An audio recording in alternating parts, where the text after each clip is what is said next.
Good afternoon, everybody.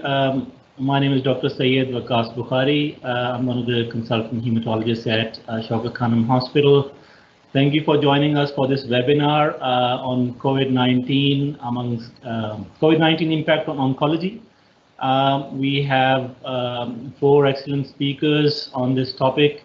The first speaker is Dr. Salma Abbas. She's a consultant in infectious diseases and general medicine. She'll be talking about COVID-19 among cancer patients. She'll be followed by Dr. Hassan Sheriar. He's a consultant medical oncologist, and he'll be talking about oncologist perspective on COVID-19 and solid tumors. Third speaker is Dr. Nadeem Siddiqui. She's a consultant medical oncologist, and her topic is guideline endorsed recommendations regarding cancer management in COVID-19 environment. And last but not the least is Dr. Ahmed Awais, who will be joining us from the US, and he'll talk about thrombosis, anticoagulation, and COVID-19. We'll get the ball rolling, and I'll invite Dr. Salma Abbas to come and give her talk.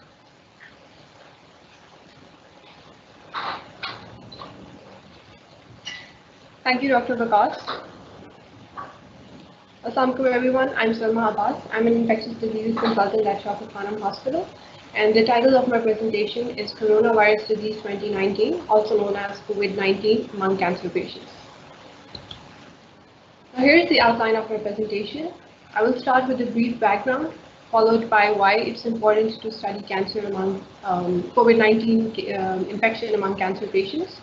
I will then discuss clinical characteristics and outcomes of cancer patients with COVID-19, followed by international guidelines for cancer patients, as well as practices at Shaukat Khanum, and then a conclusion. So starting with the background, so COVID-19 is an infection caused by SARS-CoV-2.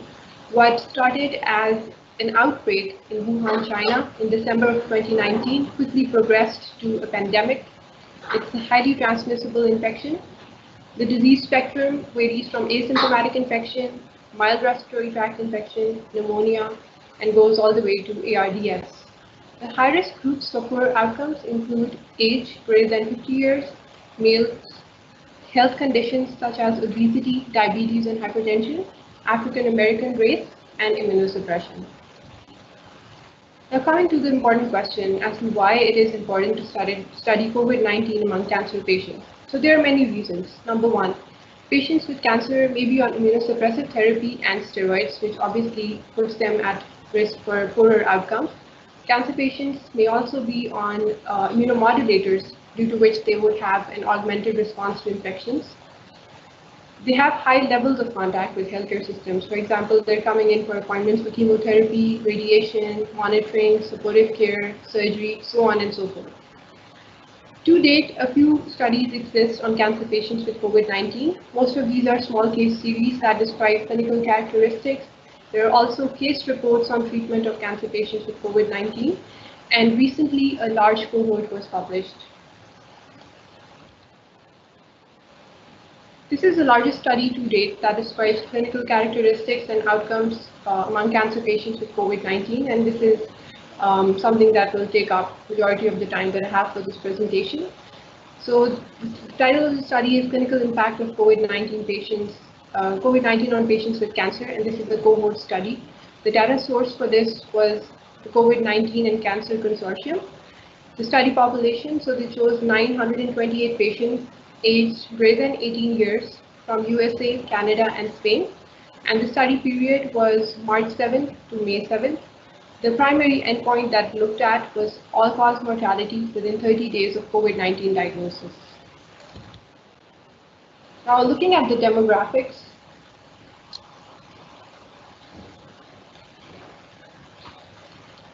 so if you look at the age of the patients who were enrolled in this study, so about 40%, 44% were less than 65 years of age, and about 56% were of ages over 65 years.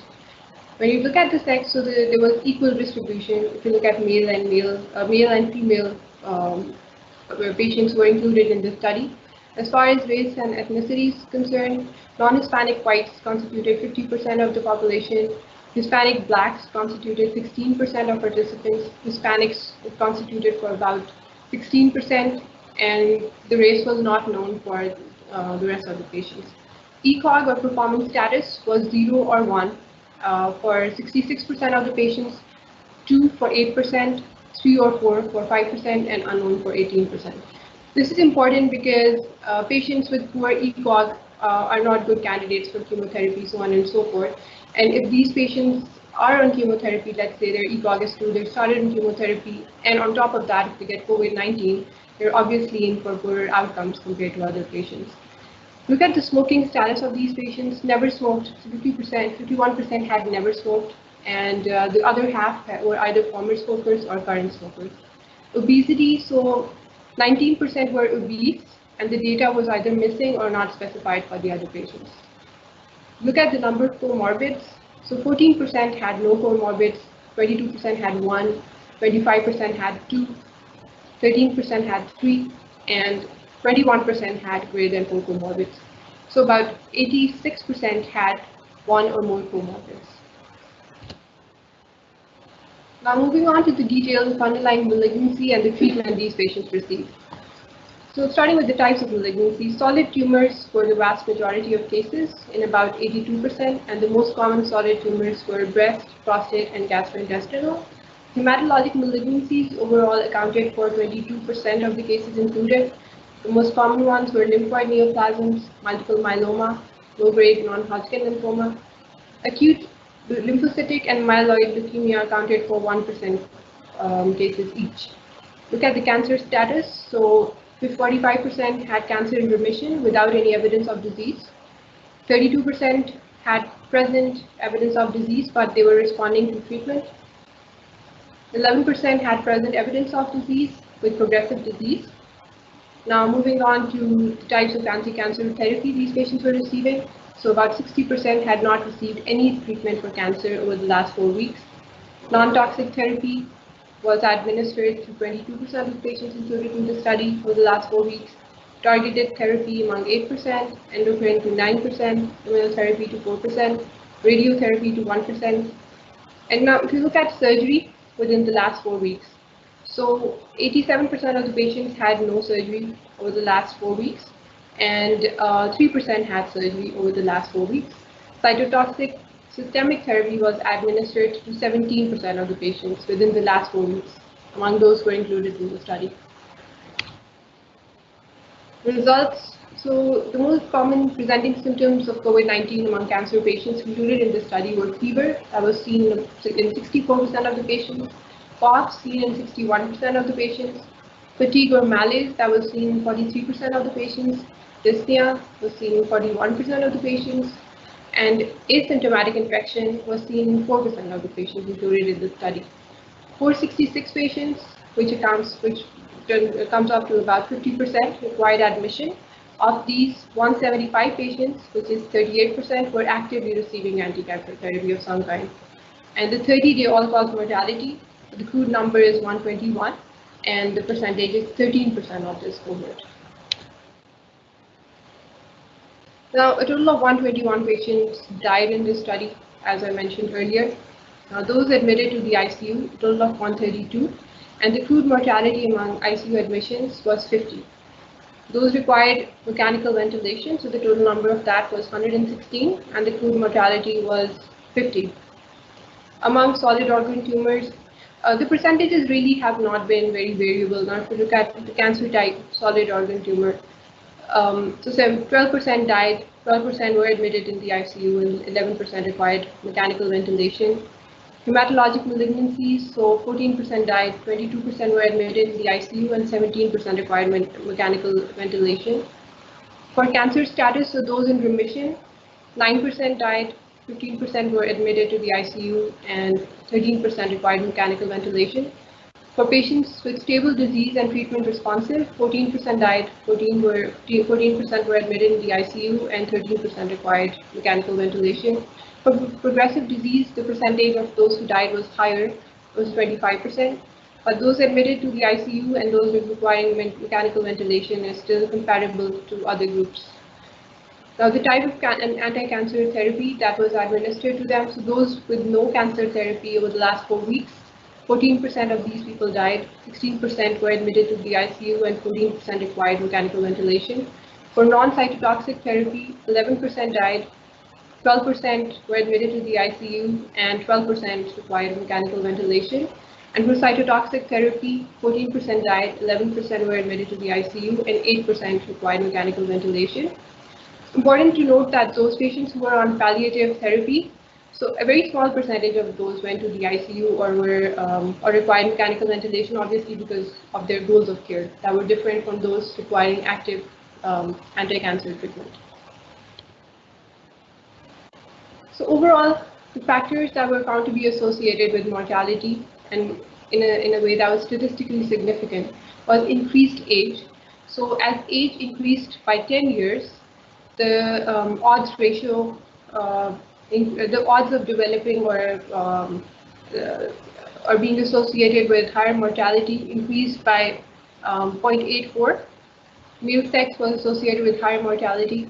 Smoking status, so former smokers versus never smoked, the odds of mortality were higher amongst the group that had smoked. Number of comorbidities, 2 versus none, so the ones with 2 or more comorbids had a higher odds of mortality compared to those who did not have comorbids. ECOG of 2 or higher was associated with higher odds of mortality. Active cancer compared to patients in remission was associated with a higher odds of mortality. And interestingly, they also included analysis of the treatment received by these patients. However, there was either hydroxychloroquine in combination with azithromycin, hydroxychloroquine by itself, or azithromycin by itself that was looked at. And they saw that azithro plus hydroxychloroquine was associated with higher mortality. The odds was 2.93 times higher compared to those who were either receiving standard of care or no treatment at all. Interestingly, as you would imagine, or one would think that types of anti-cancer therapy would have an impact or would be associated with poorer outcomes, or prior surgery, as a recent case study suggested, may be a factor associated with higher mortality. However, in this cohort, these findings were not seen. So race and ethnicity, obesity, cancer type of anti-cancer therapy received, and recent surgery were not associated with higher mortality in this study. So this study was a great start, obviously, because it's been hypothesis generating. Overall, they found that there was a 13% mortality associated with cancer. And they also saw that surgery, the types of anti-cancer treatment, etc., are not associated with poorer outcomes in cancer patients. However, this does have limitations. For example, the follow-up period was pretty short. It was 30. They were only looked at 30-day mortality. The study was retrospective in nature, and very importantly, there were regional differences in COVID-19 response, and the regions included, for example, USA, Canada, and Spain, were on different timelines of the pandemic. One had seen a full-blown pandemic, whereas the other areas have started to see their cases. And there was missing data in the study, and of course, the data was derived from large tertiary care centers, and there was underrepresentation of community practices in this study. So what are the future steps as far as what we need to learn about cancer patients with COVID-19? So we do need further studies with larger sample sizes that should be carried out across the globe and not be geographically limited. The studies should have prospective design. We should compare cancer with non-cancer patients so that if we get a high mortality of 13%, let's say, we can compare it to the general population. However, if we have non-cancer patients in the same study, it would give more credence to the results. We should also have studies to compare various types of cancer and their outcomes. The numbers in this study were very low, for example, for hematologic malignancies such as acute leukemias and lymphomas, where patients, I would imagine, would have a much worse outcome compared to solid tumors. And again, clinical management of COVID-19 for cancer patients. This is something that really hasn't been looked at, and barring a few case studies, a few case reports, there's not much data available on cancer patients and treatment of COVID-19 as yet. So, coming to the practices at Shaukat Khanum Hospital.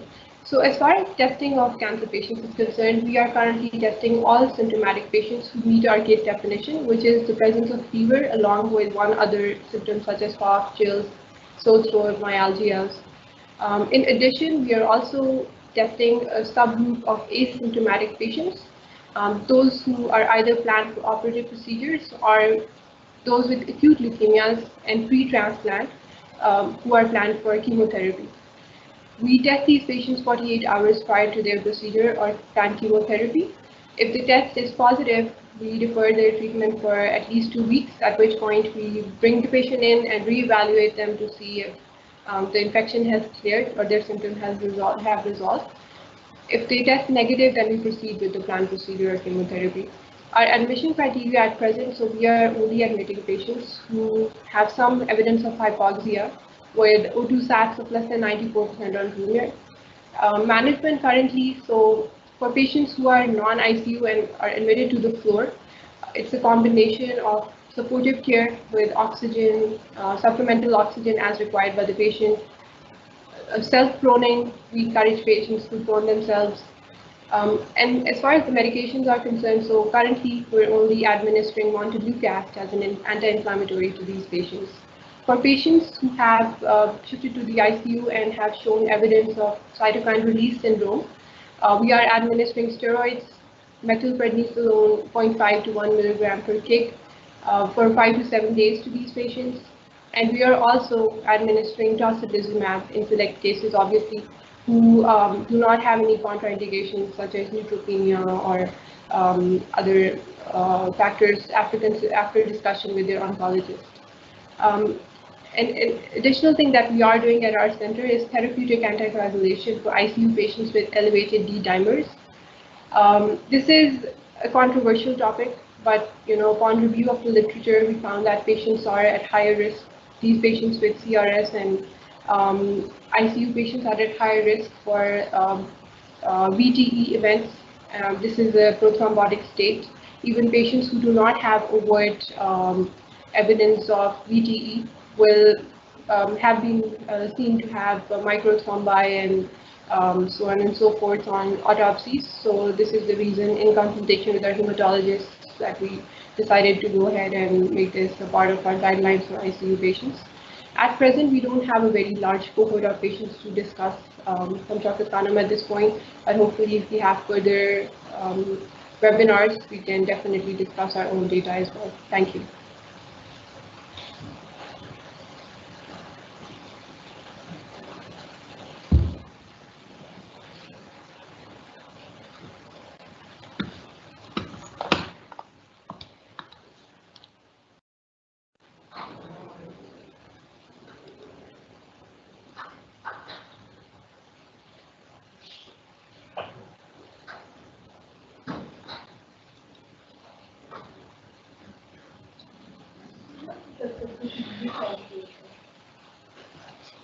Hello, Assalamu alaikum. This is Dr. Hassan Shahryar. I'm a medical oncologist at Shaukat Khanum. I will be talking about an oncologist perspective on COVID-19 infection and its impact on solid tumors, with a special emphasis on the thoracic cancers.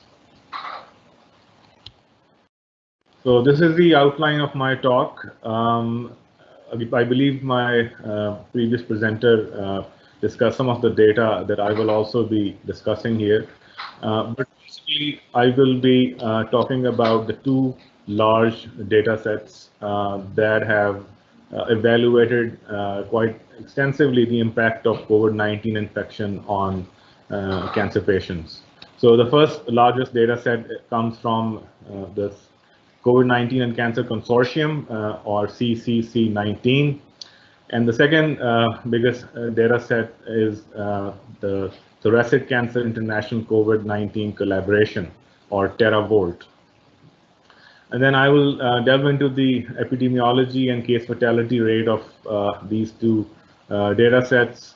We'll discuss some of the factors which were associated with the increased mortality, and also compare the two populations in these data sets. And then moving on, I will also briefly go over some of the case fatality rates seen in cancer patients from the hardest hit areas in the world, such as New York, Italy, and France. We'll quickly review the vulnerability of patients with thoracic malignancies, and then we'll also discuss some of the strengths and limitations of these data sets, and finally we'll reach some conclusions. So COVID-19 infection affects everybody or has the potential to affect everyone across the general population. So why are we so concerned about the impact of this infection in cancer patients?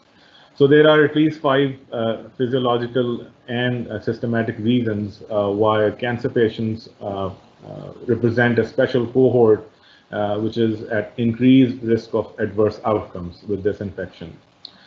Principally, the advanced age, as we know that cancer is more prevalent in higher age groups.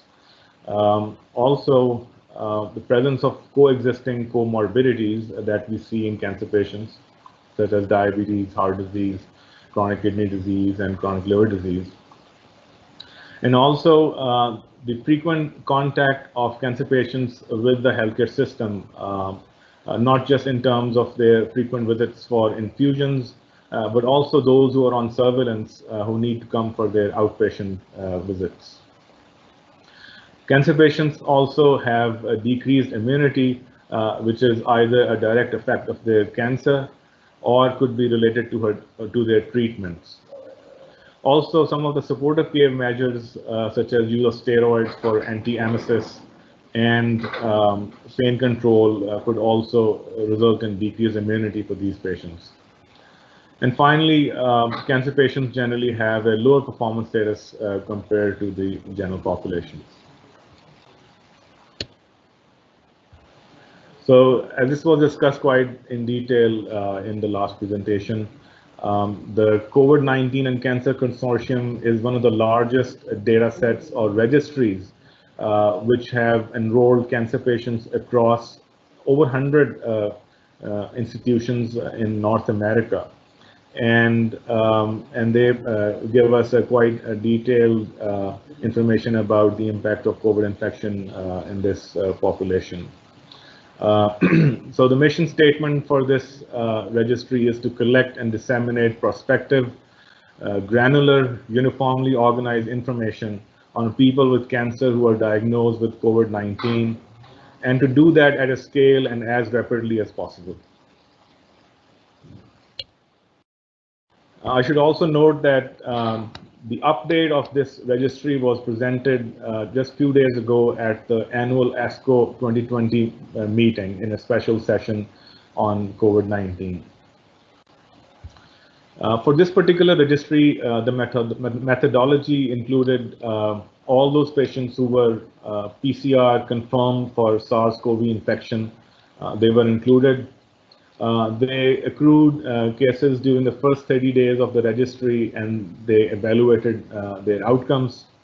The primary outcome was a 30-day all-cause mortality, and the secondary outcomes included oxygen requirement, rate of hospitalization, rate of ICU admission, the rate of mechanical ventilation, and a composite of severe illness.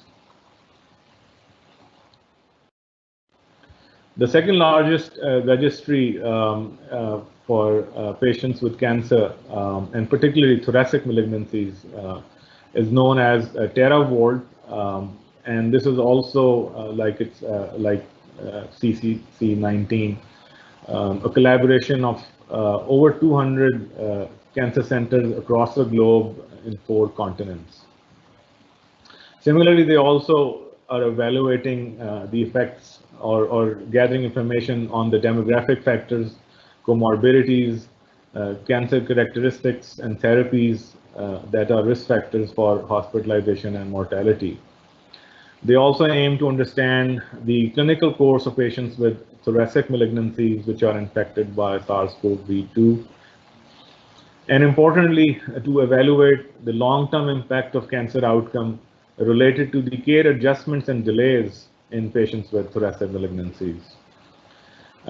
Their methodology is slightly different, although it includes any patient with thoracic cancer who is diagnosed with COVID-19 infection, either using a RT-PCR based methodology, or also on clinical grounds of suspicion, such as clinical symptoms of upper respiratory tract infection, which are consistent with the case definition of COVID-19 infection, or radiographic features of COVID pneumonia.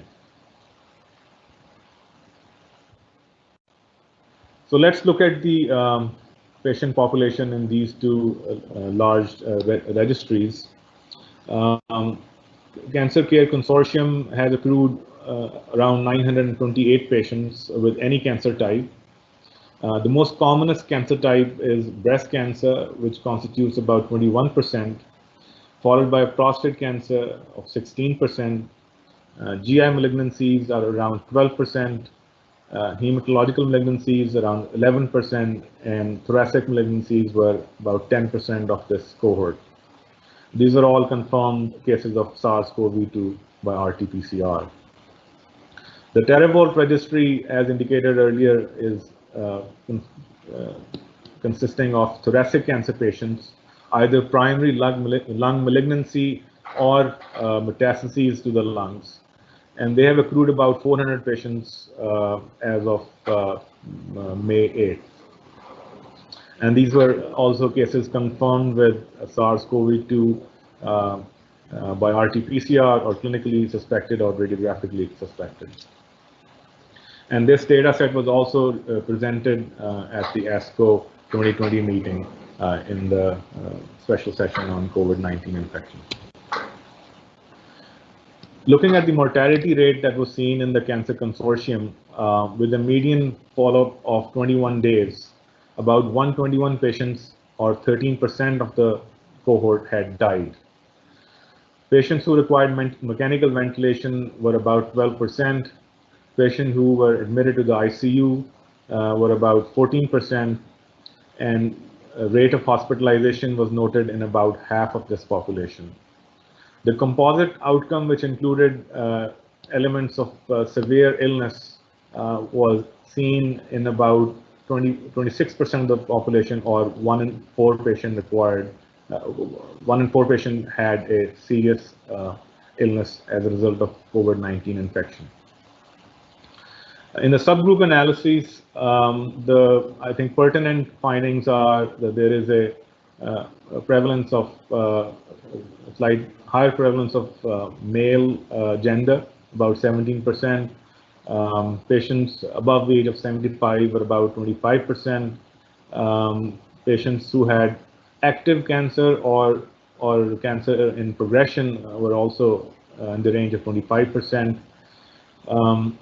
Patients who had a poor performance status and required intubation were about 85%.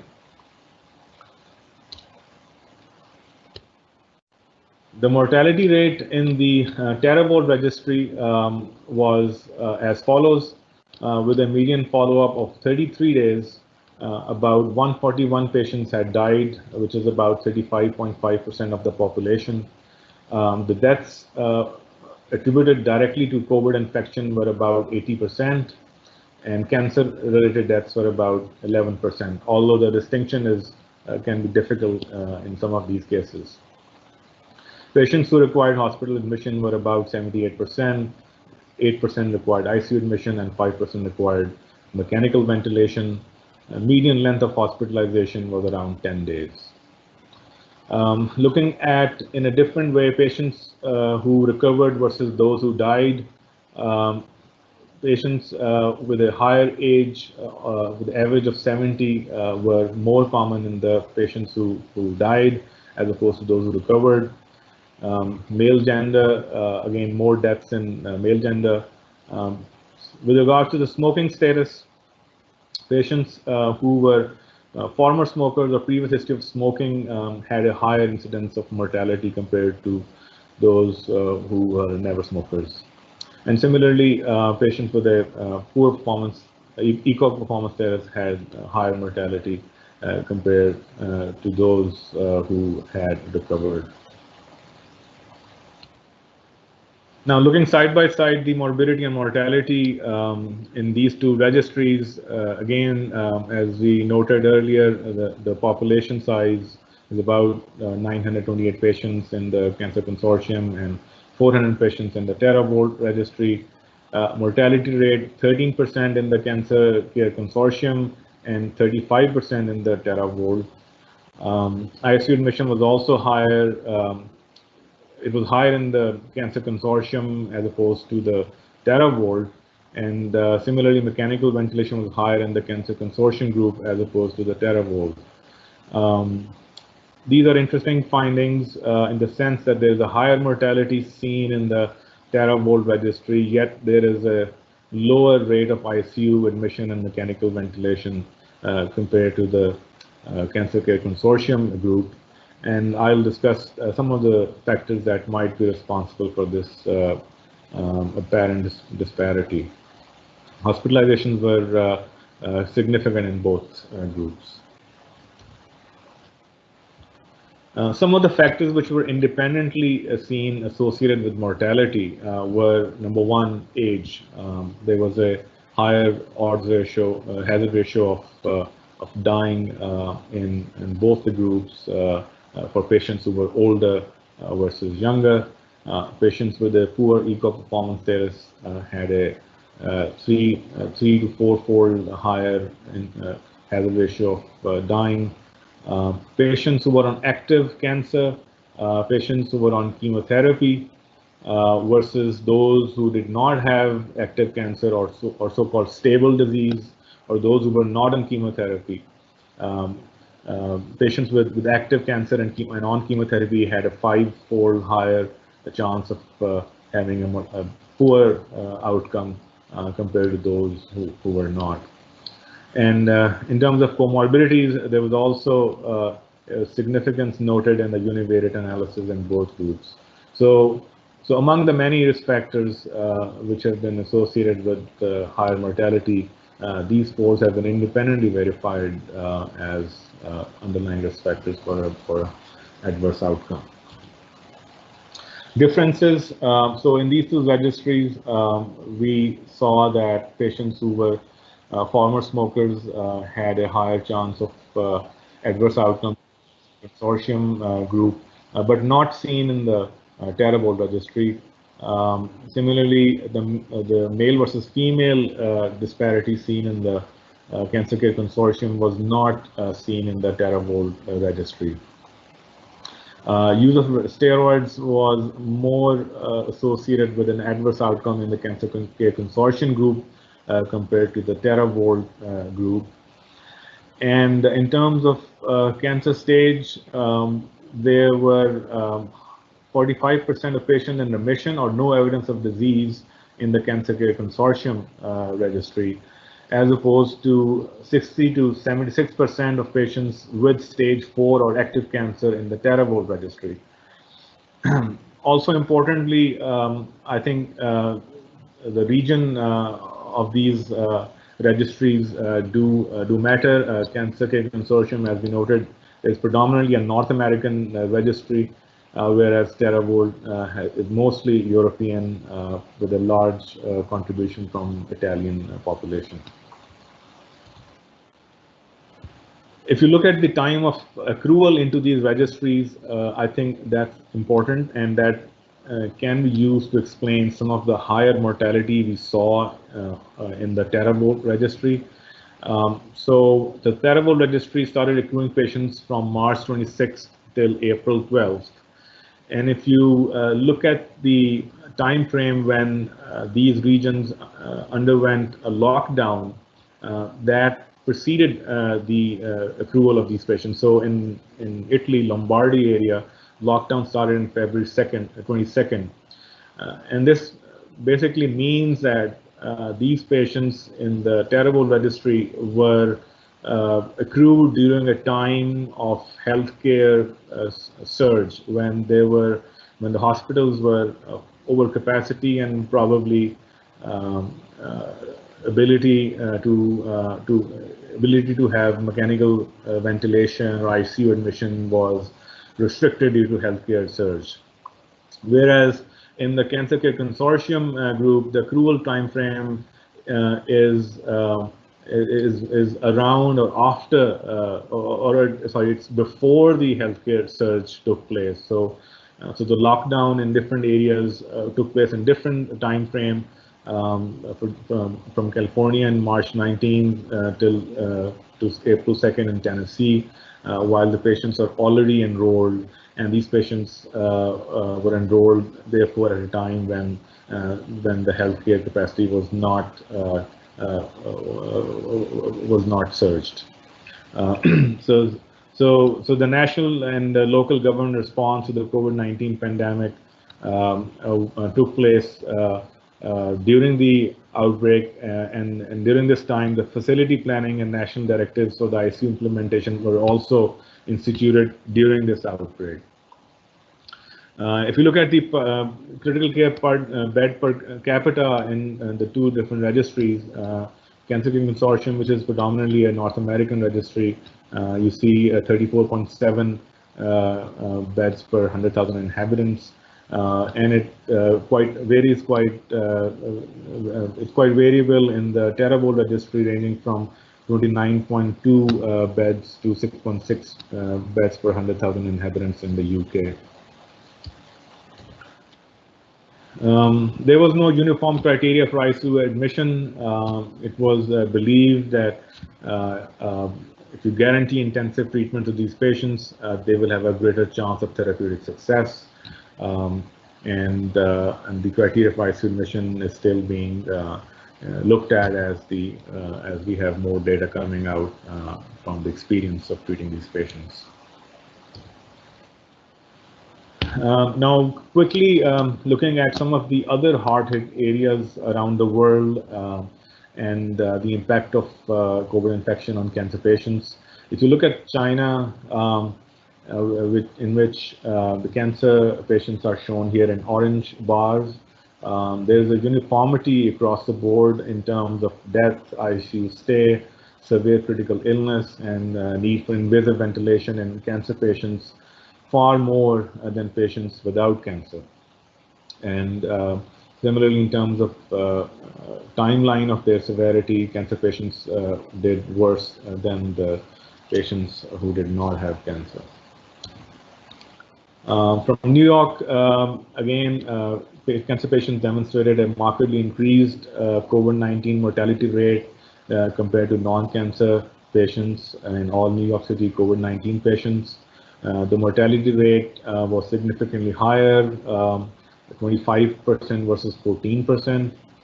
And in subgroups, which is, there's a lot of bias in these analyses, but the observed mortality was about 55% among thoracic malignancies, 14% in breast cancer patients, about 15% in genitourinary, and 38% for GI cancer patients.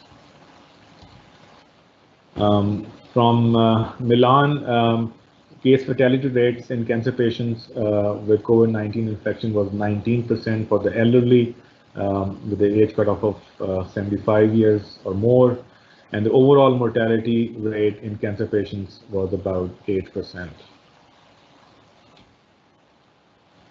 This is the data from Institute Curie from Paris, France. They had in their registry about 141 patients. 77% of them were PCR confirmed. These predominantly consisted of breast cancer, hematological malignancies, and thoracic malignancies. About 3/4 of them had advanced disease, and about 60% of these patients had received multiple lines of treatments with a palliative intent. The ICU admission rate was about 8%, and the overall mortality rate was about 18%. In the multivariate analysis, baseline oxygen partial pressures of less than 96% were associated with a significantly higher odds ratio of mortality, and also extent of radiographical signs of lung disease also had a higher odds ratio of adverse outcome. And this data was also presented at the ASCO 2020 annual meeting by Dr. Giuseppe Corigliano. So are patients with thoracic cancer more vulnerable? So the data does suggest that these patients are more vulnerable. There's both pathophysiological rationale, as these patients have a decreased lung function, and some of the pathophysiology of COVID-19 infection involve microthrombi in the lung vasculature, as well as coagulopathy. All of these affect lungs and has higher mortality associated with it. If you look at the data in terms of patients with no cancer or other cancers without lung metastases, there's a clear separation of the curves compared to patients with lung cancer or other cancers with lung metastases in terms of their severe events over time. And they also had higher chance of death, ICU stay, and invasive ventilation. Limitations. So the COVID-19 case definition in TERAVOLT trial was somewhat different than what we saw in the Cancer Care Consortium group. They included patients based on the clinical suspicion and radiographic findings. In European centers, the pandemic scenario resulted in a very difficult triage decisions, which affected the TERAVOLT population and could have resulted in higher mortality, as we discussed in the healthcare surge time frame of accrual of these patients. Patient selection of stage 4 in non-small cell lung cancer. There was about 70% of patients with stage 4 lung cancer in TERAVOLT. So it's selecting a very high risk group. There was a higher proportion of patients in remission in the Cancer Care Consortium. So about 45% of patients were in remission. So that could have affected or skewed the curve towards a slightly better outcome. Also, there was no clear data collected on the prevalence of DVT or PE in both of these registries.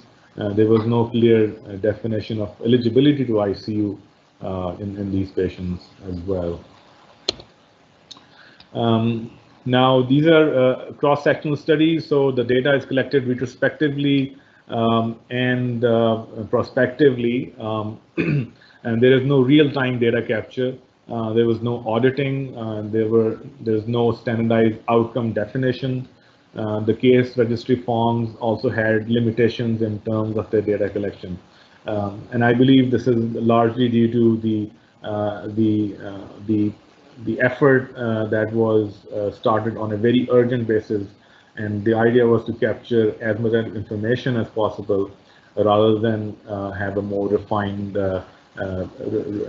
data collection. So there are multiple biases in these data sets, and these include selection bias, recall bias. There's confounding by indication, by changes in practice or disease evolution. Some of the sophisticated methods of statistics were also not applied thus far. So there's no propensity score adjustments. Controls with non-cancer patients are not available. Stratification for stage and lines of previous therapies and other covariate adjustments are not done in these data sets. So all of these could now lead to serious confounding and remain due to the impact of unmeasured confounders and unmeasured risks on treatment decisions. The strengths of these registries, so these are the largest real-world data sets which are investigating risks for hospitalization and death in cancer patients. This was an unprecedented global effort. to collect data of patients with cancer affected by COVID-19 in a very short span of time. In both studies, independent factors associated with increased mortality after adjustment were older age, number of comorbidities, ECOG performance status of 2 or more, active cancer, and chemotherapy alone or in combination. These data sets also ask of some open-ended questions, and one of the important one is how does the severity of the pandemic, as defined by the R0 value, affect the cancer care prioritization and cancer intensity optimization in these groups. So what it means is that during a time of severe pandemic peak, how would your cancer care priorities and treatment intensity will change as opposed to when the epidemic is close to normal or close to normal time in the normal intensity range. I think the guidelines are still being looked at in terms of their outcomes, and we don't have enough data yet to give a very clear and concise recommendation on that. Should cancer patients be prioritized for the ICU triage or admission based on disease stage and specific evaluation? I think it's a very important, pertinent question as we attempt to optimize and ration our healthcare resources in resource-constrained settings. But again, more data is required before we can make informed, educated decisions regarding triage of these patients to ICU and hospital. How would you ensure that all patients with cancer get triaged fairly? Again, as we discussed, we need more data, and some of these data coming from these registry needs to be prospectively validated.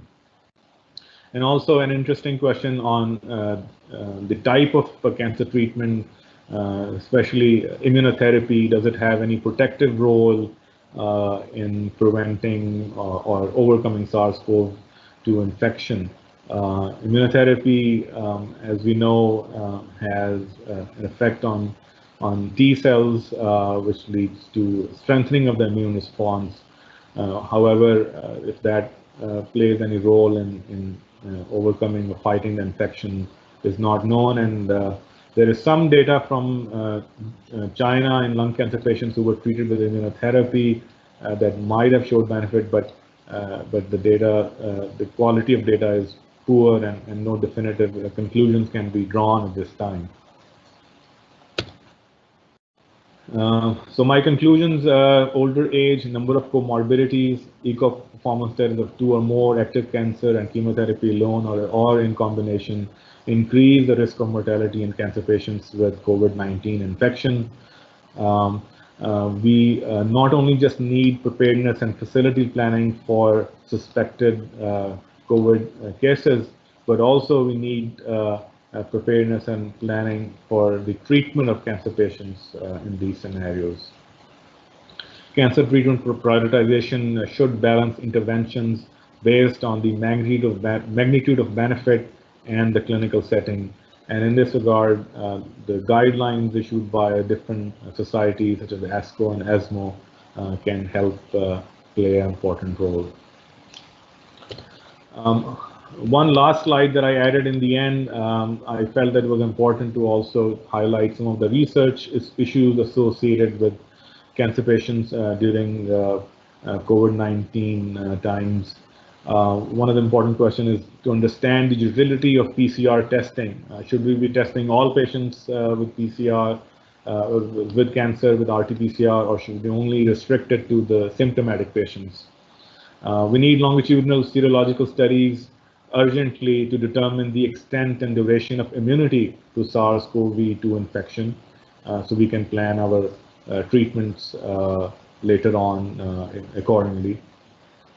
We need to develop an epidemiological model to estimate the cumulative incidence of COVID-19 within a specific time frame and a pandemic scenario. So better modeling is required to preemptively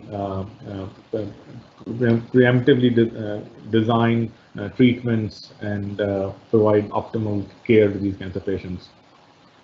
We need to identify viral, environmental, and immunological factors that, in combination will determine the dynamics of SARS-CoV-2 infection. We need to determine the COVID-19 morbidity and mortality according to the treatment type. So chemotherapy, targeted therapy, immune checkpoint blockade, or immunotherapy. How do they individually affect cancer patients who are exposed to the COVID-19 infection? With that, I'd like to end my presentation. Thank you for listening.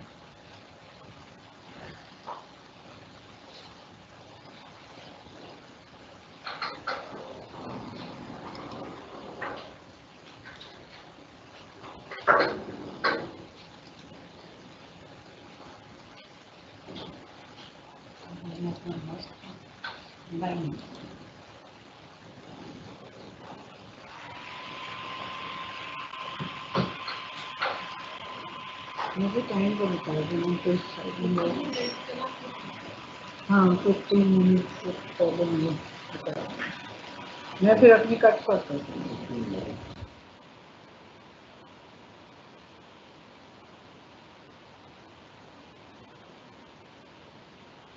नहीं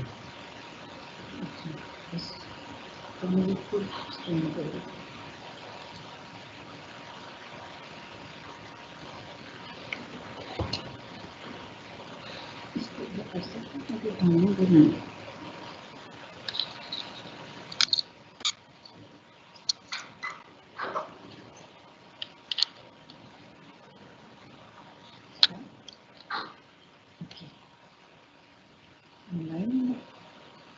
Okay, so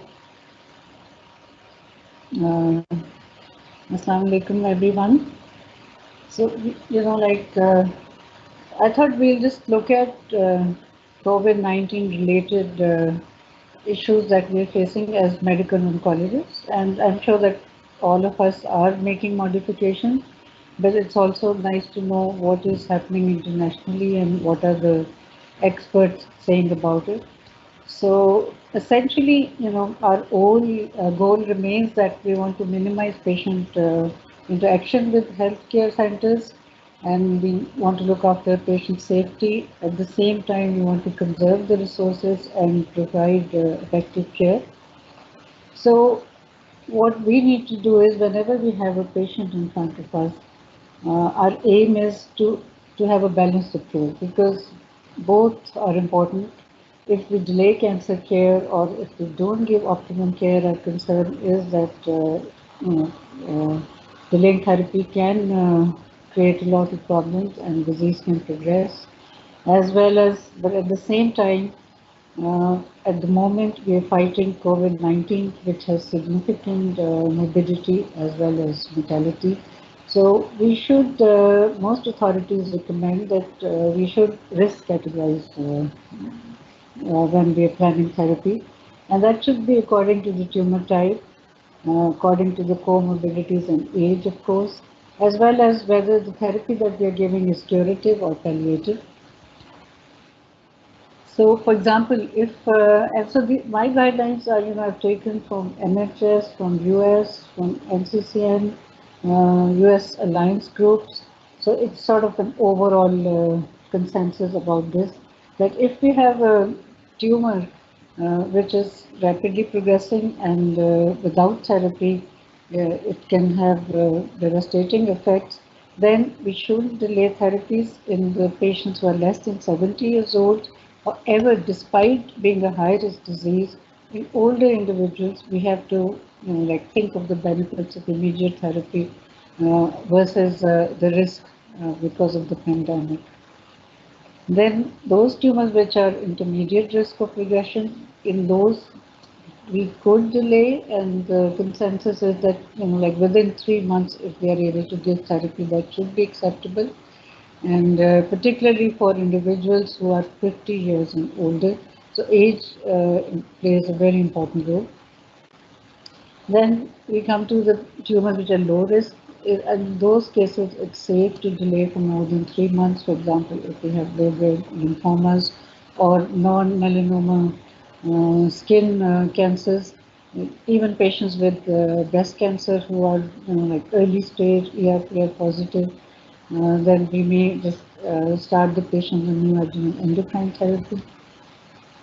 So we will just look at the high risk group. Obviously, I'll not be able to cover all the tumors because of we have limited time, but we'll just focus on the high risk in which we have to start therapy. So therapy-wise, as you heard the previous speakers, mostly elective surgery is postponed, but those patients who present with lung mass suspicious of malignancy or ovarian CT scan suggests ovarian malignancy, or pancreatic mass which is suspicious of malignancy, liver mass, for them we need to go for surgery upfront, as well as for cervical cancer stage 1B, endometrial type 2, which tends to be aggressive and spreads quite rapidly, and in urothelial, those which are non-muscle invasive but high risk, as well as muscle invasive surgery should be offered, and kidney cancer if it is localized, sarcoma which is non-low grade.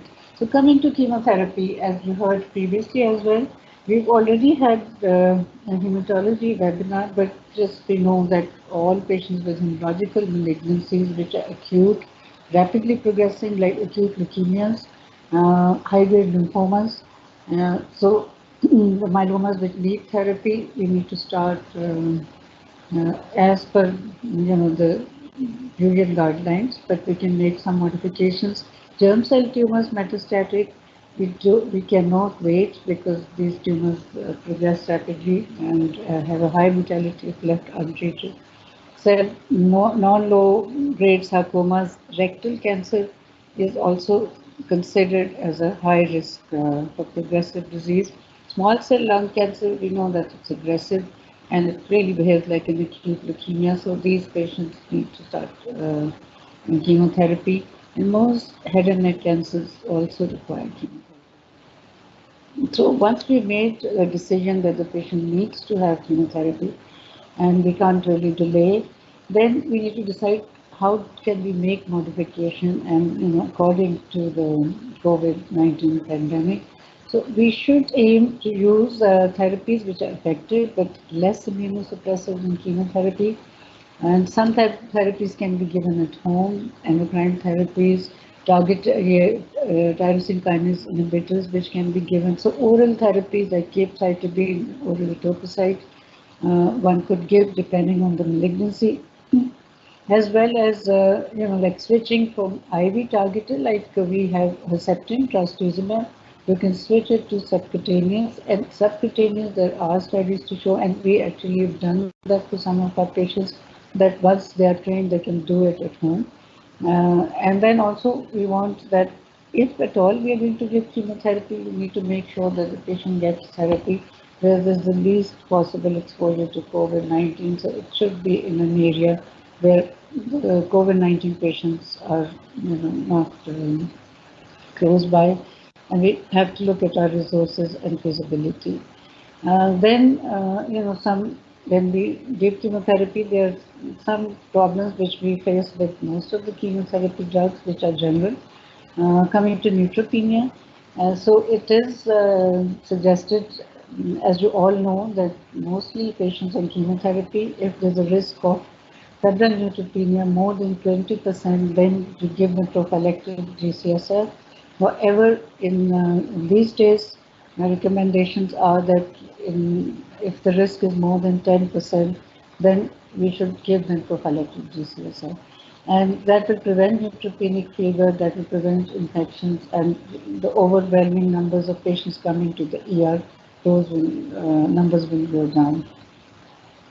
But one caution that I wanted to highlight was that if a patient during these days presents with respiratory infection or symptoms, or is confirmed or is a suspected case of COVID-19, then it's better to avoid GCSF, because GCSF can cause pulmonary inflammation and inflammatory cytokine release, as well as capillary leak, and actually can have an adverse effect on the outcome. So we need to keep that in mind.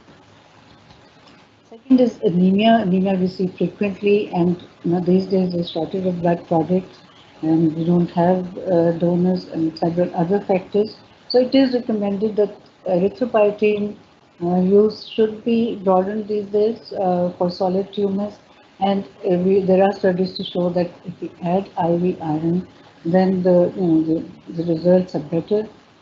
So we could do that, and I was thinking that if we don't want to give parenteral iron, maybe we give like oral works quite well actually. So we could do that, and we can coincide the timing of administration of erythropoietin and iron with blood draws or visits.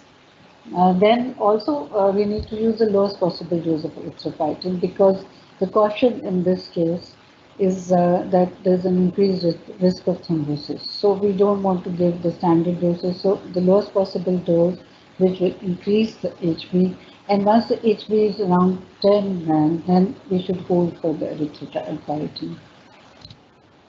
Thrombocytopenia, generally the threshold for transfusion is we usually have for the floor less than 10K, and chemo bay is around 20. So we could, like we are trying to keep the threshold of platelet count even lower, maybe around 6. But still, if still there are no platelets available, and or maybe a patient is bleeding, then we could use tranexamic acid. However, we must keep in mind that this contraindication of tranexamic acid is that it can cause thromboembolic phenomena. So any patient who has embolic stroke or DVT or urinary tract bleeding, in those cases we should not be using these antifibrinolytic drugs. And also, if the platelet count comes up to 30K, then we should hold it. So we shouldn't just continue blindly in these patients. Another is thrombopoietin like drugs like romiflostin. This is, I mean, in the next slide you'll see there are quite a lot of therapies which are expensive, but I thought it's still mentioning that we need to know that you might have some patients where you can use it, and then it's like you can give it in solid tumors if platelet count is less than 30, and then once the count comes up to 75, then you can like hold it. Again, this also has a risk of thrombosis, so we should keep that in mind. So those were the general guidelines. Next we come to the tumor type, because obviously we have to decide according to the risk category and the type. You've heard quite a lot of about lung cancer from the previous speaker.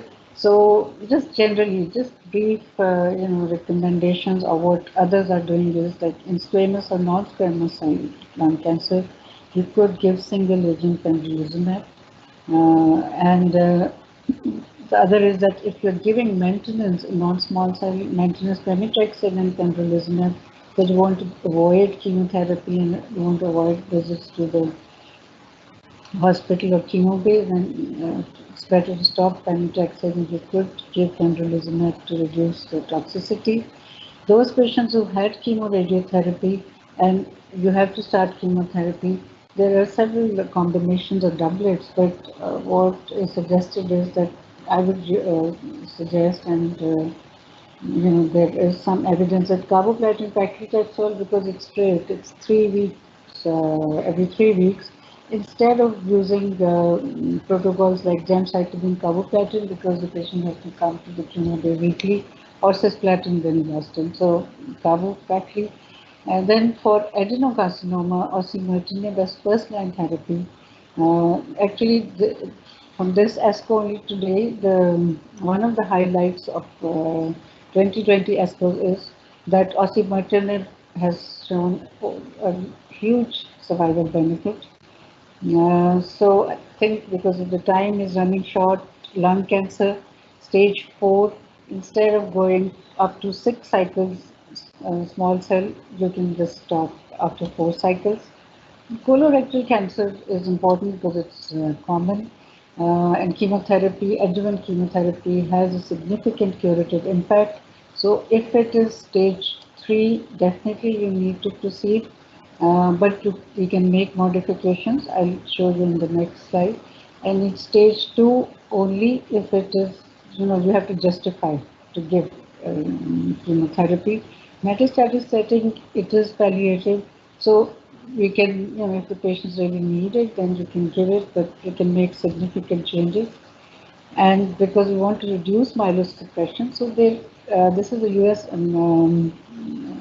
Oncology Colorectal Alliance group, which has recommended that 5-FU bolus has little benefit. So if you're using protocols and if there's bolus 5-FU, you could drop that, and then to drop 5-FU, you could drop leucovorin as well, because so that way the toxicity will be less. The other one is that IV 5-FU capecitabine is equally good, or maybe even better. So IV regimens can be switched to capecitabine, and then you can simplify or modify the schedule of capecitabine, that we could give continuous dosing of 2 plus 2, 1000 milligram per meter, 1000 milligram BID or 1500 milligram BID Monday to Friday, or you could give 7 days on or 7 days off. So capecitabine is a very useful drug. Otherwise also, but these days I think it is, could be utilized much more. Then other modification ideas are that those patients who have high-risk disease and you're wanting to start adjuvant chemotherapy, and recommendation is doublet. However, you could justify, for example, nowadays if we think that it's the peak of COVID-19, then maybe we can just start with oral capecitabine, give 1 or 2 cycles, and then later on when things are settling down, we could add oxaliplatin, because the benefit of oxaliplatin in this setting is quite small. It's really the capecitabine which will do the job. Then, but delaying is not recommended, because there is sufficient data to suggest that in these patients, adjuvant chemotherapy for colorectal, delaying does affect the survival outcome. So I think that would not be a good idea. And then for maintenance therapy, just single agent capecitabine with or without bevacizumab, depending on the age of the patient, and again, main benefit is from capecitabine, and we could maybe give some treatment holidays, and or maybe just give oral therapy till the surgery is planned. So you break the therapy. The other one is the use of intermittent chemotherapy and cetuximab. This is from the UK guidelines. And for metastatic colorectal with high level MSI, so this is also in 2020 ASCO, that there's significant survival benefit with pembrolizumab. So pembro or nivolumab can be used. For gestational trophoblastic disease, pembrolizumab could be used first line instead of chemotherapy. So you could change the sequence, you can decrease the number of admissions, and also that way, by avoiding chemotherapy, you could reduce the incidence of neutropenia. Head and neck, again, pembrolizumab as first line immunotherapy may be used. Hodgkin lymphoma. Hodgkin's is like for relapse Hodgkin, we usually use salvage chemotherapy and go to autologous stem cell transplant. So it is, the consensus is that if we're able to afford, which we can't, but brentuximab is a good drug, so that can be introduced earlier. And those patients who've had brentuximab and relapsed, then nivolumab is showing really good results in Hodgkin lymphoma. So if I have the money, I would use that instead of salvage chemotherapy. But if we are stuck with chemotherapy, then we should have a protocol which is with the chemo bay, and that is you could use cis-gem, because that is every 3 weeks. No, but with gemcitabine you have to give weekly. So, or you could use GVD. So these protocols can be used in the chemo bay rather than in the inpatients. For follicular lymphoma, those patients who are on lenalidomide and rituximab, len is oral, and you can switch the IV rituximab to subcutaneous. So again, that shortens the time. And if the patient, if patient can be taught or one of their attendants, they could possibly get it at home. The subcutaneous, the whole therapy can be given at home. It is recommended that for maintenance, for follicular lymphoma, maintenance rituximab and obinutuzumab should be suspended for the moment. And for mantle cell lymphoma, we have oral ibrutinib, so that may be used if you have to treat the patients. Myeloma, again, Lendex, oral therapy can be used, or like in second line therapy, again, those patients have not had bevacizumab, they could have Lendex as second line. For ovarian cancer, first relapse, generally we used to give chemotherapy or chemotherapy plus maintenance PARP. So those patients who are BRCA positive, again, this is like new. So there are 4 new studies which are like I've tried to incorporate, and this is at ESCO again, that there's a very significant benefit of maintenance PARP inhibitors for ovarian cancer. So if we have the drug, we should offer to the patients. Just briefly, melanoma against BRAF positive, then oral immunotherapy, and or I mean combination is meant to be avoided because it's more toxic and can have more visits to the hospital.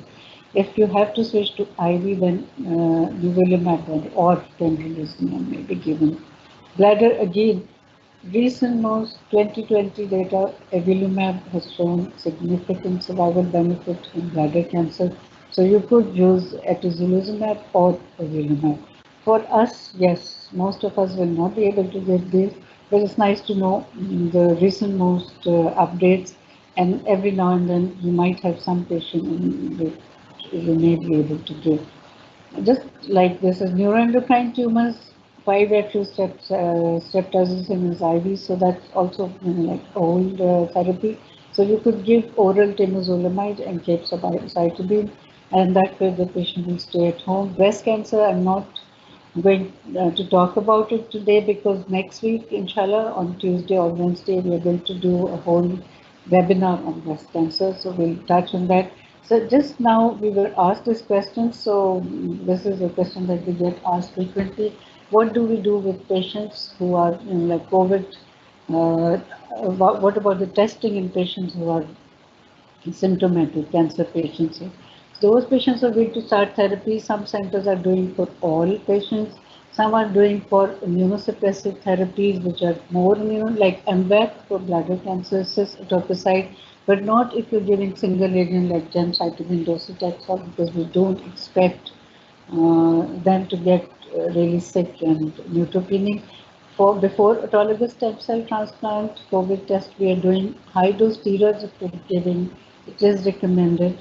And so what happens if you have a patient and you are giving chemotherapy and the test comes out to be positive, then recommendations are that you hold the immunosuppressive therapy for at least 14 days from onset of symptoms, and once the symptoms have resolved for 72 hours, you check the COVID test again, RT-PCR, and then there are different recommendations that I found. Some said that you have to wait like 72 hours apart, or you could repeat it in 24 hours. Actually, I'm just coming from the clinic, and one of my patients was new to me, ovarian cancer. She told us that last week she was positive for COVID, and like so, she's having the RT-PCR done, and once it's negative, then you can resume therapy. Just lastly, which therapies can be continued in a patient who is positive for COVID? There is evidence to suggest that ibrutinib may be continued. Osimertinib, there are some 1 or 2 case reports from China. They continue high dose steroids if a patient is on for cord compression and brain mets. Then you just continue. Otherwise, reduce dose. Testicular cancer, yes, germ cell tumor, even with COVID positive, is thought that they should continue with testicular.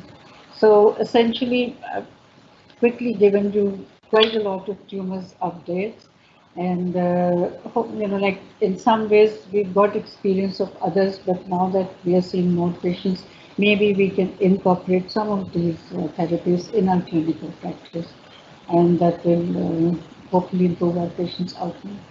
Thank you.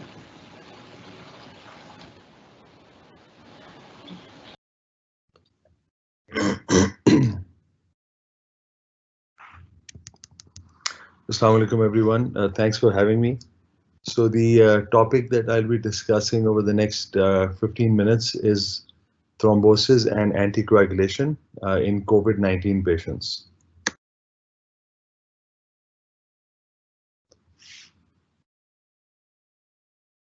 Assalamu alaikum. I'm not sure the kidney presentation through here, so I'm just repeating it again. The topic being discussed today is thrombosis and the need for anticoagulation in COVID-19 patients. So this is a pandemic that hit us back in 2019. It was not until mid-February 2020 that there were some reports, with the initial reports coming out in the Journal of Thrombosis and Hemostasis, regarding the high prevalence of thromboembolic events in patients who were basically developing severe pneumonia because of COVID-19. So initially this was reported in the Journal of Thrombosis and Hemostasis. And then as the pandemic spread all over the world, this started to be noticed pretty much everywhere the pandemic was hitting. In April 2020, for example, there was a study out of the Netherlands which showed that out of 184 ICU patients with COVID-19 pneumonia, almost a third of them had thrombotic complications. And this was obviously considered to be a remarkably high percentage in those patients. Now, just, something to keep in mind is that this is not something that is surprising, because even, back about a decade ago when we were hit with SARS and then with the Middle Eastern respiratory virus, there were definitely a high number of cases of thromboembolic events in those patients. So this is really in line with previous, acute respiratory infections. And, now in the US, we're also seeing a lot of thrombotic complications all over the country, actually. The only caveat is that, there's a lot of variation in institutional protocols when it comes to using anticoagulation in a prophylactic setting. So really, you have to look at the data individually and see, what percentage of patients actually developed it while they were on or off prophylactic anticoagulation. So the data is highly variable, with different patient populations all over the world. And then finally, the general rule is that the more severe the infection, the higher the chance that the patient will be developing thromboembolic complications.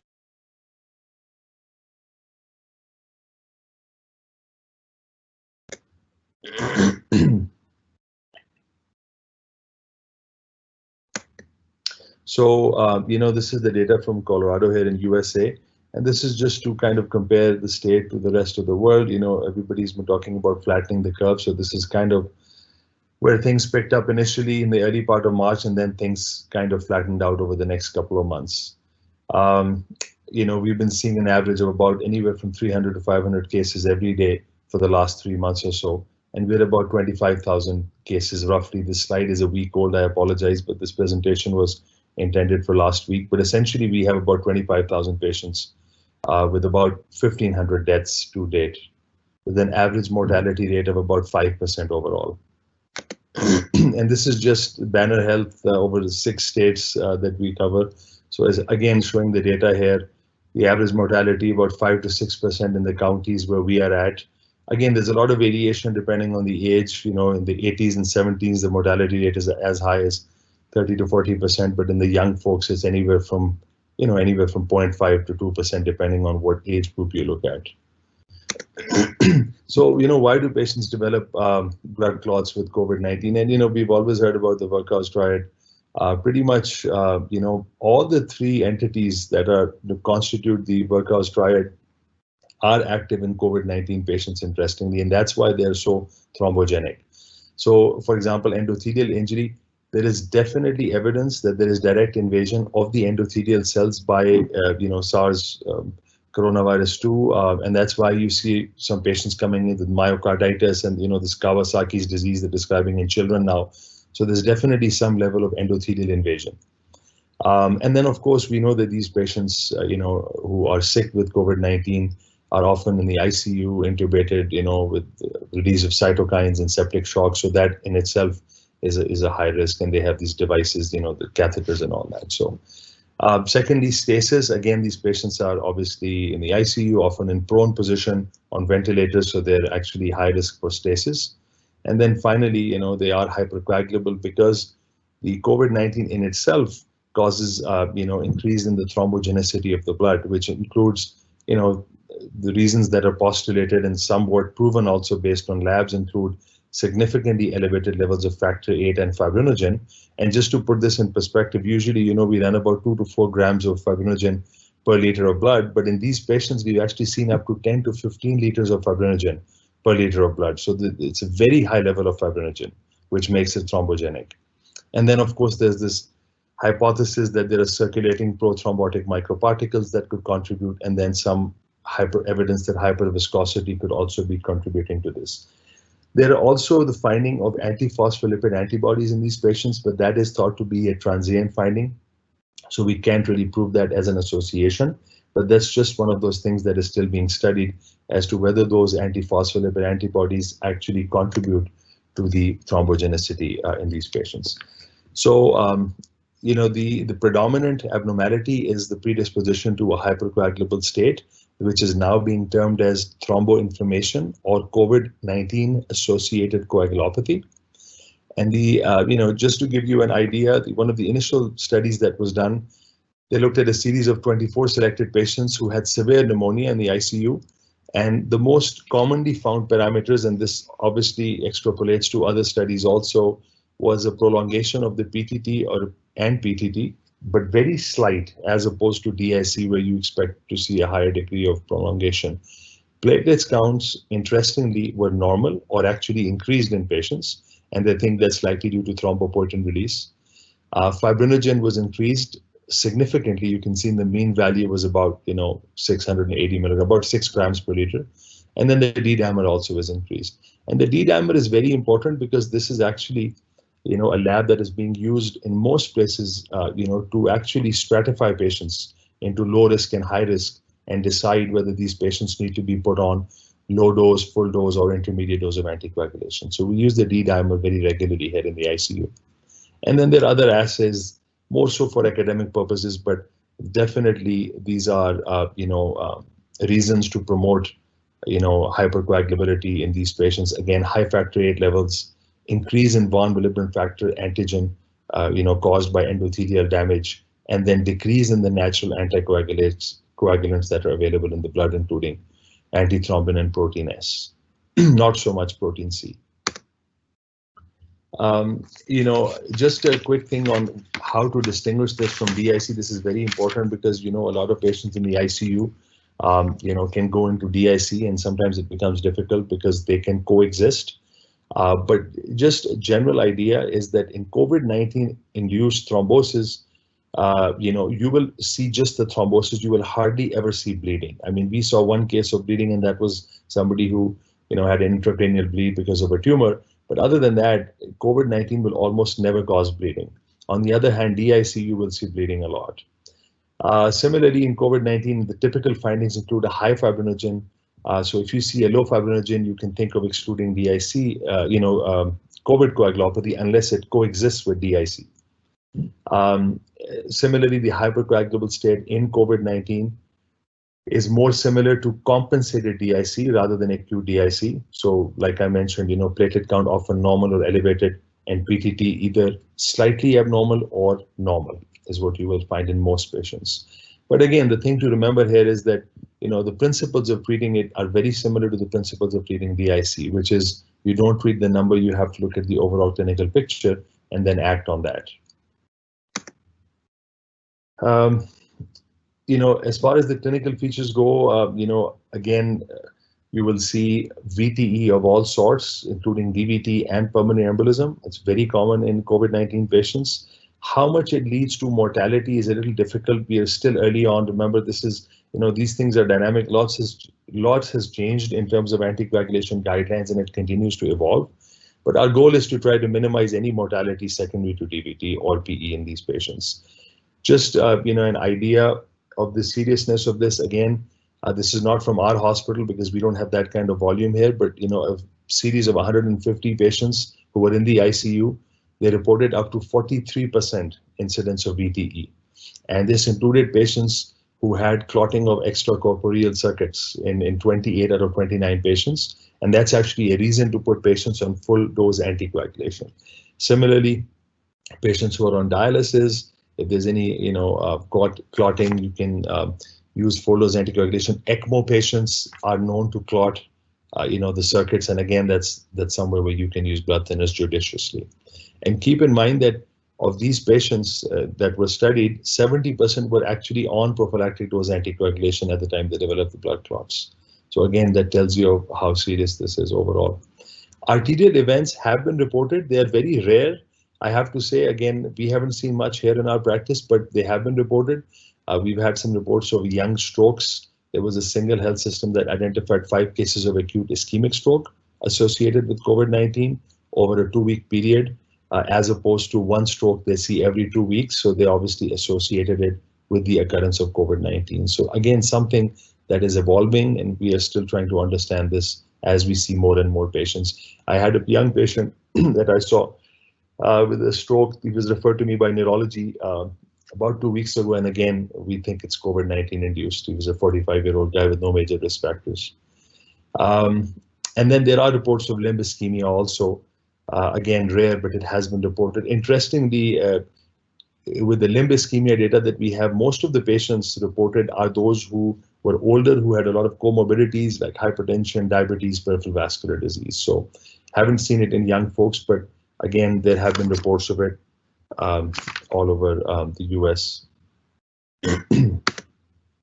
Okay, so I know we're short on time, so I'm just going to go through the evaluation and treatment. When it comes to these patients who have COVID-19 proven by test, or if the suspicion is very high, we usually do a standard battery of tests in all patients, which includes CBC, coagulation studies, fibrinogen, and D-dimer. And the frequency of D-dimer all depends on how the patients are doing. In the ICU, it's done every day.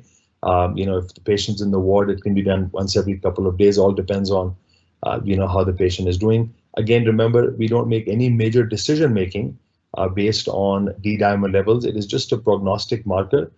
Initially, it is used to stratify patients, but there is no evidence to suggest that you need to change your coagulation parameters based on the D-dimer level. So it's more prognostic, but very important.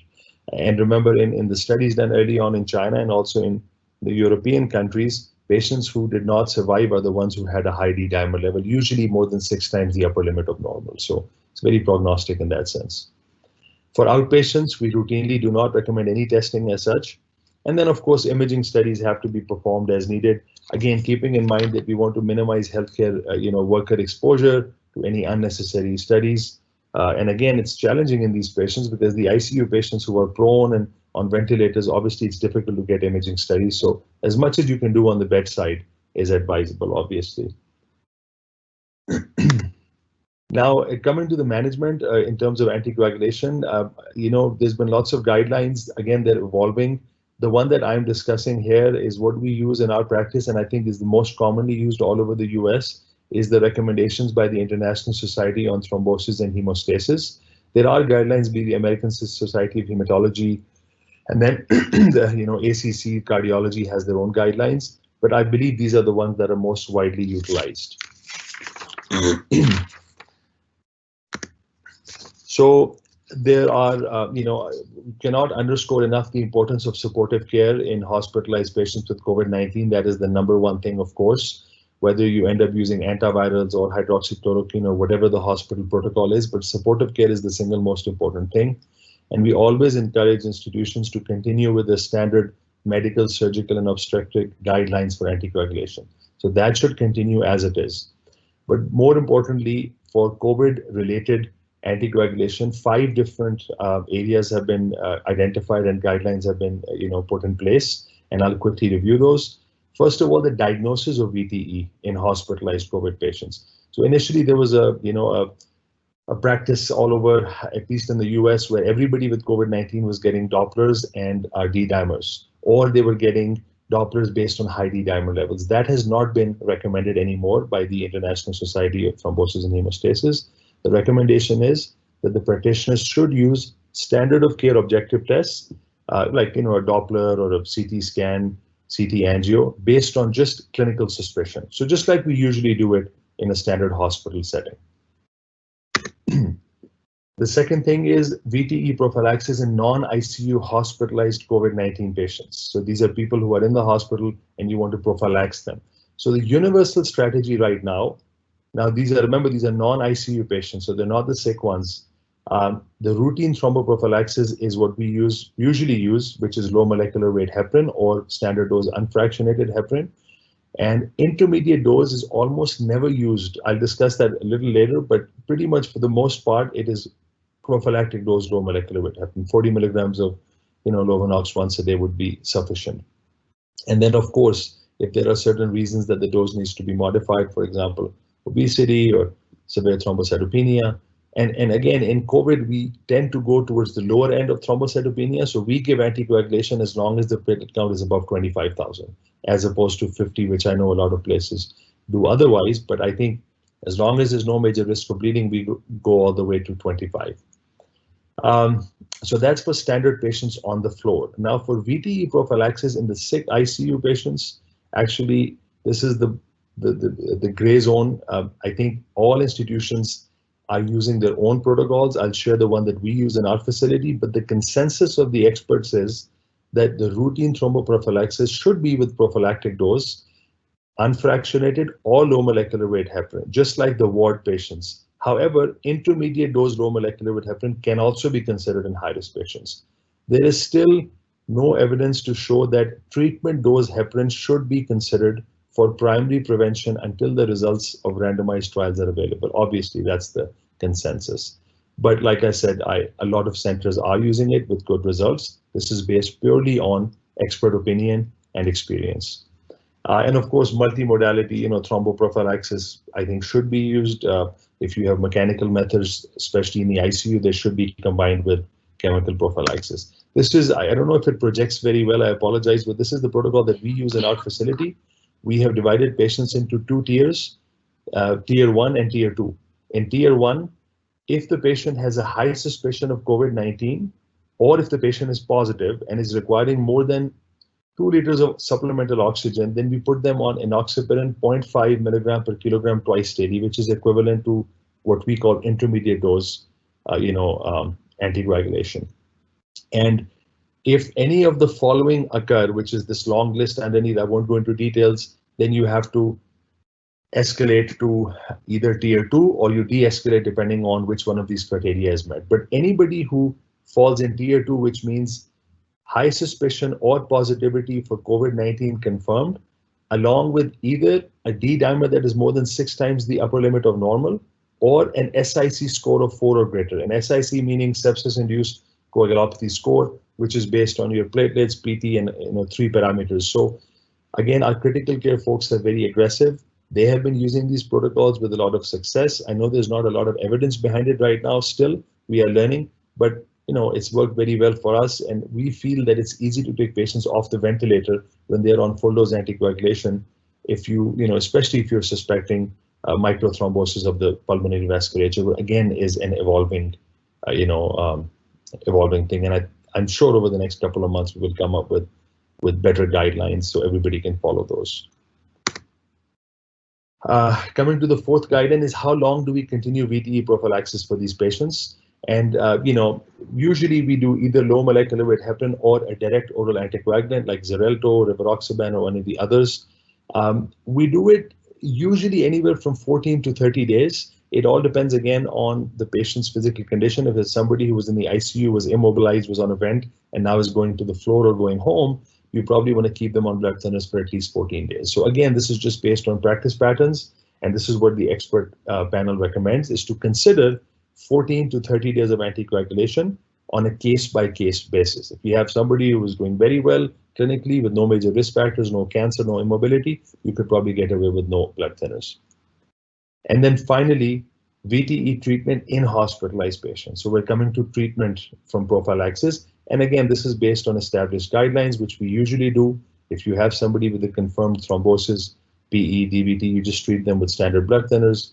Again, low molecular weight heparin is preferable. And really, low molecular weight heparin is superior, in my opinion, to heparin simply because it has an anti-inflammatory effect that heparin doesn't have, especially in cancer patients. We know that low molecular weight heparin is better.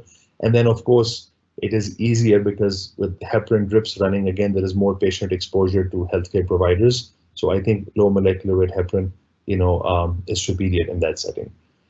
Again, as discussed before, anticoagulant regimens should not be changed based solely on D-dimer levels. And then, occasionally, if you have a patient who is getting prophylactic anticoagulation or intermediate dose, and you feel that they're difficult to keep up their oxygen, and you have a suspicion the patient may be developing pulmonary microthrombi and ARDS, it is reasonable to escalate to full dose anticoagulation, and we do that at our facility. And again, I think the results are reasonably good. Duration of treatment should be at least 3 months, like other episodes of DVT or PE, and you can go up to 6 months.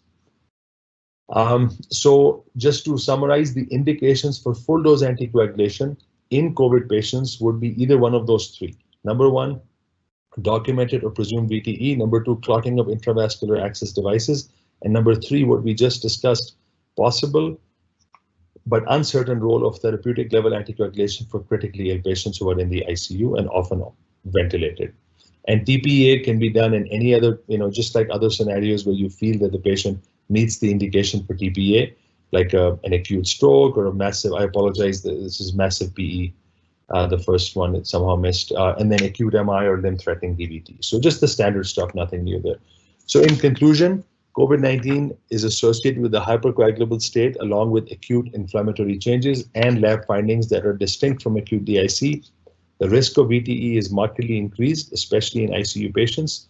It's been reported to be as high as 25 to 43% in these patients, despite prophylactic anticoagulation. Management is challenging, obviously due to the equity of the illness and the lack of high quality evidence. But again, I'm hopeful over the next few months, we should have some better data available with all the trials that are accruing patients. All inpatients should receive thromboprophylaxis unless contraindicated. However, some institution protocols include more aggressive anticoagulation with either intermediate or full dose anticoagulation. And then finally, participation in clinical trials is encouraged in order to improve the understanding and the most effective treatment going forward. That would be the end of my presentation. I'll be happy to take any questions if there are any.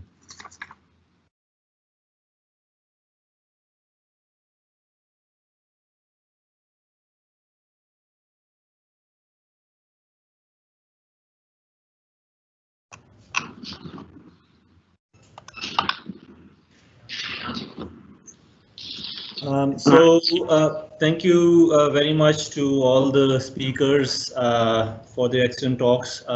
We've got one question come through for the Q&A session, and I'll read that one out. The question is, if a patient is positive on ongoing chemotherapy and they've had a deferral for 2 weeks, do we recommend retesting for COVID PCR before resuming chemotherapy?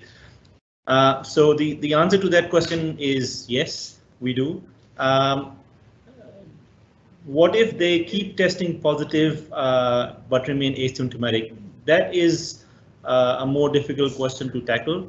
The current recommendation and what we follow is to do 2 PCRs, and they have to be negative at least 24 to 72 hours apart. As soon as they turn PCR negative on 2 readings, we can then recommence the chemotherapy. We do not have any further questions, so with that, I'll bring this webinar to a close. Thank you all. Thank you.